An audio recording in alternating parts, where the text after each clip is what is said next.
Ukraine के राष्ट्रपति Zelensky के लिए खतरा बहुत बड़ा है, खतरा बेहद ही खौफनाक भी है। लेकिन पुतिन ने अब अपना सबसे खतरनाक हथियार बचाने के लिए एक ऐसा आइडिया अपनाया जिसकी चर्चा पूरे यूरोप में है।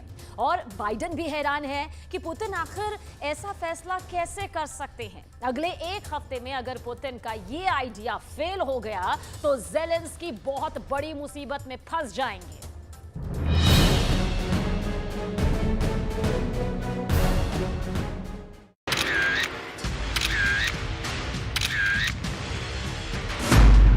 इस तस्वीर ने दुनिया को चौंका दिया है। जो जहाज एक हमले में यूरोप को तबाह कर सकता है, उसको बचाने के लिए पुतिन को कुछ ऐसा करना पड़ा है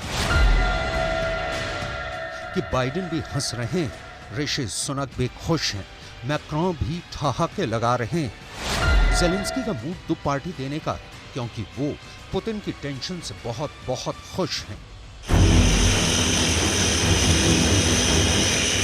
आखिर Tu-95 बम वर्षक विमान जो परमाणु बम गिराने के लिए तैयार किया गया, उसकी इस तस्वीर को लेकर नेटो का कुनबा क्यों खुश है, ये बड़ा सवाल है। अब आप इस सैटेलाइट से ली गई तस्वीर को गौर से देखिए।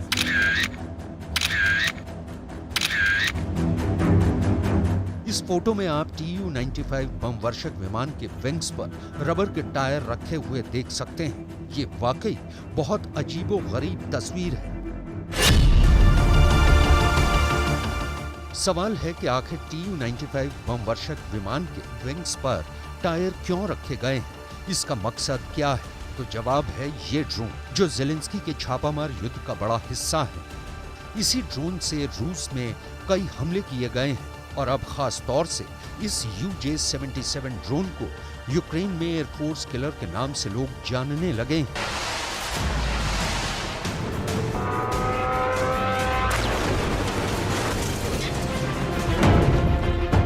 ड्रोन जब अटैक करता है तो खुद को तबाह करके दुश्मन के अड्डे को बर्बाद कर देता है। ऐसा रूस को ईरान से मिला शाहिद ड्रोन भी कर रहा है, रूस का लैंसेट ड्रोन भी कर रहा है, और अब जेलेंस्की का UJ-77 भी रूस का जानी दुश्मन बन चुका है। UJ-77 ड्रोन क्या है, इसकी तह तक जाने से पहले एक बार फिर देखिए वो सैटेलाइट तस्वीरें, जिसने नेटो के खेमे में पार्टी शुरू कर दी है, जबकि पुतिन के कैंप में हड़कंप मचा दिया है। इन तस्वीरों में ऐसा रहस्य है जिसके बारे में यूक्रेन से लेकर अमेरिका सब जानना चाहते हैं कि पुतिन को ये आइडिया क्यों और कैसे आया। रूस की सेना को लगता है कि अब विमान के विंग्स पर टायर रख दिए जाएं तो ड्रोन के खिलाफ ये ढाल का काम करेंगे और विमान बच जाएगा। ये रूस का सारातोव इलाके में एंजल्स 2 एयर बेस है। ये एक परमाणु अड्डा है। यहाँ दिसंबर 2022 में यूक्रेन ने ड्रोन से 2 हमले किए थे और रूस की बॉम्बर फ्लीट को नुकसान पहुंचाने का दावा किया था।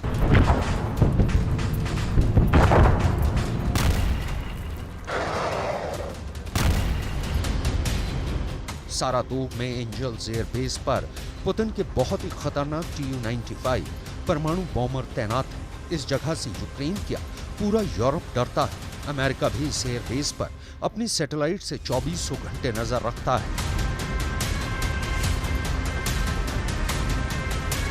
यह रूस का बहुत ही सीक्रेट एयर बेस है। देखिए यहाँ जब गतिविधियां होती हैं तो क्या होता है। सब समझ जाते हैं कि राष्ट्रपति व्लादिमीर पुतिन का ऑर्डर आया है। पूरा एयर बेस एक्टिव हो जाता है। मिशन के लिए फौरन रूस का एक खतरनाक न्यूक्लियर बम वर्षक Tu-95 तैयार किया जाता है। ये पुतिन का बहुत ही पावरफुल शो कहा जाएगा, जो दुनिया में बहुत से देशों की धड़कन बढ़ा देता है। आप कह सकते हैं कि पुतिन का परमाणु हमले का लॉन्चिंग पैड एक्टिव हो गया है। सवाल उठता है कि क्या पुतिन का मिसाइल वाला बड़ा ऑर्डर आ चुका है। ऐसी बातें इसलिए क्योंकि ये तस्वीरें खुद साबित करती हैं कि हालात बहुत गंभीर हैं। पुतिन न सिर्फ यूरोप बल्कि पूरे एशिया पैसिफिक क्षेत्र में भी अपने इस परमाणु बम वर्षक को उड़ाकर अमेरिका को लगातार डराते रहते हैं। लेकिन यहाँ तक पहुंचकर जेलेंस्की ने बता दिया था कि अब रूस के एटम बम भी सुरक्षित नहीं है, क्योंकि यहाँ दिसंबर में एक बड़ा धमाका हुआ था जो एक CCTV में रिकॉर्ड हुआ और उसकी धमक पूरी दुनिया में महसूस की गई। एक बार फिर देखिए धमाका कितना बड़ा था। कितना नुकसान पुतिन को हुआ होगा, इसका अंदाजा लगाया जा सकता है। इन हमलों ने यूक्रेन के युद्ध को बहुत खतरनाक मोड़ पर ला खड़ा किया।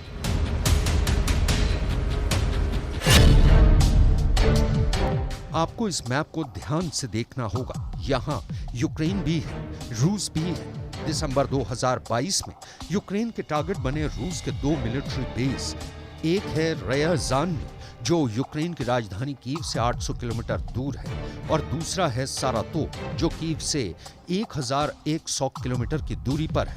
दोनों ही एयरबेस पर हमला हुआ। दावा किया गया रूस की Tu-90 फ्लीट को बड़ा नुकसान पहुंचाया गया।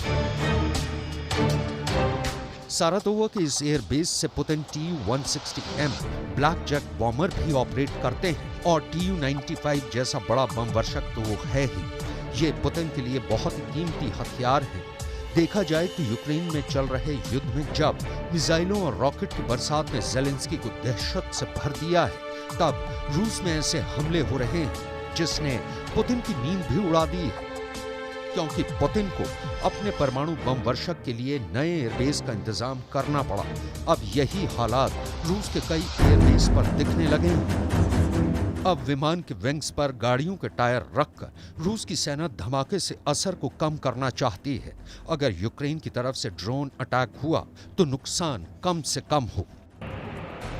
फिलहाल Tu-95 को क्रूज मिसाइल से किए जा रहे हमलों के लिए इस्तेमाल किया जा रहा है।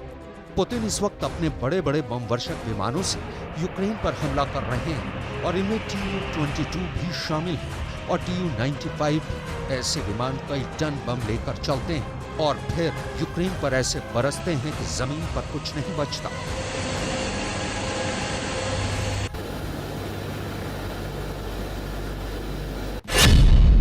पुतिन ने हाल ही में कीव पर किए गए हमलों में 11 Tu-95 बम वर्षक विमानों को इस्तेमाल किया, और इन विमानों से 28 Kh-55 मिसाइल फायर की गई। ये विमान कैस्पियन सागर की तरफ से आसमान में थे, और वहीं से ये मिसाइलें दागी गईं, जिनकी रेंज 2500 किलोमीटर तक है। जबकि कीव पर 16 शाहिद 136 ड्रोन से भी हमला किया गया, और ये अटैक अलग अलग दिशाओं से हुआ। पुतिन की जवाबी कार्रवाई का दर्जा रूस पर हुए हमले का लेवल तय करता है,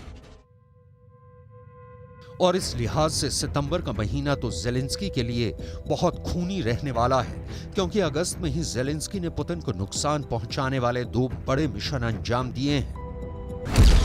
29 अगस्त रात 11 बजे जब इस आग ने रूस में दहशत फैला दी, सायरन बजने लगे। ये रूस का पेस्कोव इलाका है, और यहाँ हुए धमाकों के बाद एयरबेस धू-धू कर जलने लगा। इन तस्वीरों की वजह से रूस में जितनी दहशत फैली, उतना शायद पुतिन गुस्से में आ गए। वो बहुत बेचैन हो गए, क्योंकि इस हमले में 20 ड्रोन से हमला किया गया, और इस अटैक में रूस के 1-2 नहीं 4 बड़े मालवाहक विमान Il-76 तबाह हो गए।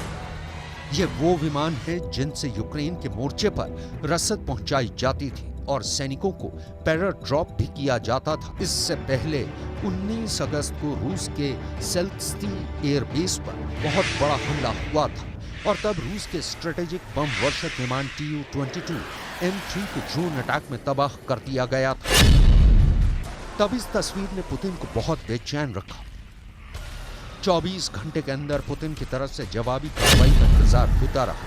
इस तस्वीर ने रूस की इज्जत को जैसे मिट्टी में मिला दिया।